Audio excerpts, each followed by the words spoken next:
For supremacy over in Group B ended in favour of the Swiss. That's right, over in the 2026 World Cup. What does that mean for the Grand Plan? Well, we're going to get into that and much more next.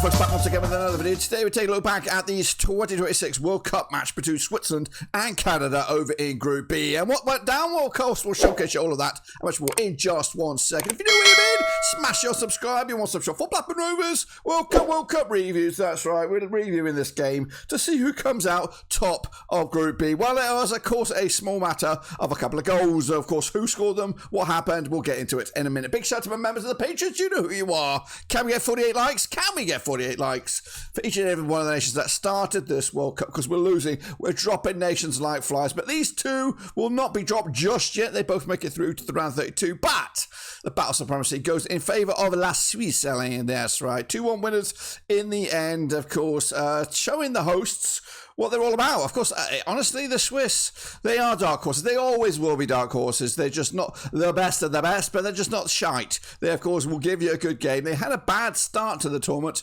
but since then, they've kind of rose it up a little bit, and now they're in here, top of the charts in Group B, and maybe have got ourselves a good run at this World Cup. As you can see, just the 6 shots for Switzerland, but guess what? 2 of them in the back of the net. That's right, Ruben Vargas on the 46th minute, Johan Manzambi make it a 2-0. Look, a game over at that point, but Canada, through Promise David, got themselves back into it, showed a bit more fight, but they couldn't get themselves back in command of this group. A draw would have been fine for Canada to keep their progress in this World Cup in their homeland, but now if they are going to continue their World Cup, they're going to have to do it on US soil, I believe, or maybe even, well, definitely foreign soil.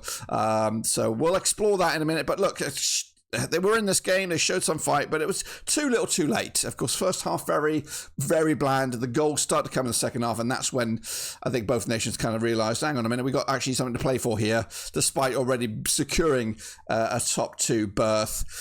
So yeah, 2-1 win, job done for Switzerland, of course, and they, of course, dominated possession, 55% compared to that of Canada, and 45%. As for the players on this one, of course, we saw starting 11s that consisted of Gregor Kobel between the sticks, Nico Alverdi, Emmanuel Akanji at the back with Ricardo Rodriguez, Luca Jacques as well. Into midfield, Granit Xhaka with the captain's armband. He picked up Ayala, Ramo Frula, Djibril Sow, Johan Manzambi, Ruben Vargas and Breland Bowler up top, of course. As for the Canadians, Maxime Crepeau between the 6, Derek Cornelius, Luca de Fourgois, Richie Laria, Alistair Johnson making up at the back 4, Matteo Cuneo, Nathan Dylan Saliba, of course, some changes in midfield, Ali Ahmed on the right, left-hand side, Tejan Buchanan on the right, Jonathan David, Cyril Larin up top. They didn't hold back in regards to their strikers, so kudos for them to playing their hand. But yeah, midfield had to be reinforced. But yeah, ultimately we went to the benches for both nations, with Switzerland bringing in Sylvain Wilmer, Michael Albrecht, Dan Doy, Christian Fastnacht, Cedric Itten coming on there for the Swiss. As for the Canadians, we saw the introduction of Stephen Estaquio, Jacob Schaffelberg, Liam Miller, Tenny Owasari, and Promise David coming on, who did score that one and only goal for the Canadians on this one. So they did kind of hold back reserve some players, maybe Alfonso David, of course, Stefan Estaquio, of course, would be a starter, Schaffelberg and Miller maybe on the left-hand side. So didn't go guns blazing for this one, and it kind of found out in the end. Look at the quality here, 8.1 for Manzambi, but the goalkeeper, Kobel, 8.9, the man of the match, with some good solid performances for the majority of the Swiss team. As for Canada, the only guys really delivering was Saliba, taking his chance in midfield there with a 7.3. 6.56 for Canada, 7.0 for Swiss. And you can see the Swiss dominated the first half. They kind of took the foot off the gas in the second half, especially after getting that second goal, securing the top spot in this game. But unlucky for Canada. They'll have to go again. But unfortunately, it will not be on the Canadian soil. That's right. We'll talk a little bit more about that in a minute. We're going to go this a little bit different now these days. We're going to take a look at the comments. Sanjay Nikita said, Swiss really came out swinging today. No holding back. Simply love woman. Says, reliable Swiss team, just like their watches. Congratulations, Switzerland, for the first place in the group. Fight for Life said, Canada started the tournament scoring 6 against Qatar. Switzerland said, not against us. Finn says, we lost because we fell asleep, and a great side in Switzerland Switzerland took advantage. Kudos to them, and yet we still fought back and nearly managed to knock things up. Congratulations to Switzerland, and I'm very happy with the knockouts for the first time ever history. Transitive Gamer said, Switzerland doing what they do best, clinically organised and punching above their weight again. And then Alex said, respect to Canada, the team fought to the end. Yes, they did, but of course they couldn't crack the nut in the end. You guys did call for Switzerland to win this game, so kudos to the 52% that made this call. We had Canada at 31, the draw was at 17.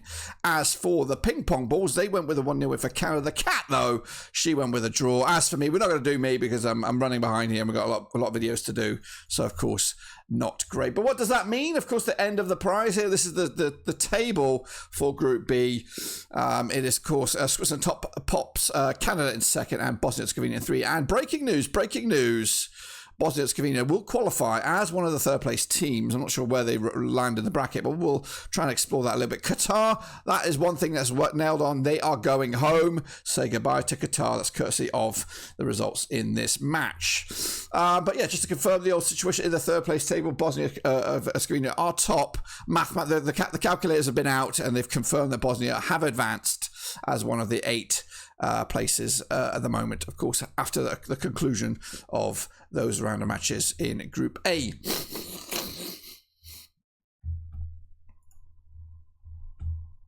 Quick look at the live bracket then. Of course, this is ever changing every day, every hour, every minute. It's changing. And from this one, you can see at the moment, Canada is projected to take on South Africa. As for the Switzerland folks here, they are projected to take on Algeria in their bracket, which looks quite favourable despite not being, well, it's in Canada, so it would have been nice for Canada for themselves to kind of go on a deep dark run themselves. But unfortunately, it looks good for these guys right here at the moment. But of course, that's football, baby. It changes, of course, and we'll see how it changes in the next round of games. Of course, with the conclusion of the round of 3, the match number 3 games, of course, in the World Cup. Anyway, that's it. Subscribe, smash the like. We'll see you soon. I'm done.